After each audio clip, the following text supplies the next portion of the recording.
এই অঙ্কটি বিগত সালের অনেক পরীক্ষায় এসেছে, কম্পিটিটিভ এক্সামে এবং আগামীতেও আসবে।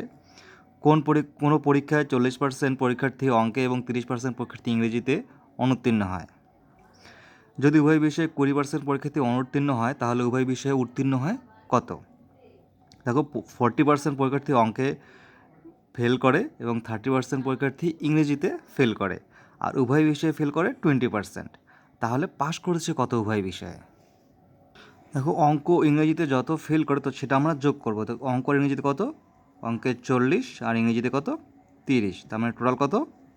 70% ফেল করে এই দুটাতে। কিন্তু এখান থেকে আমার উভয় বিষয়ে যেটা আছে সেটা বিয়োগ করবো। উভয় বিষয়ে কোনটা? 20%। 70 থেকে যদি আমরা এবার 20% বিয়োগ করি তাহলে আমাদের থাকছে 50%। তাহলে আমরা এই 50% পেলাম। এই 50% পেলাম আমরা যে উভয় বিষয়ে ফেল করে। এবার উভয় বিষয়ে পাশ করে কত?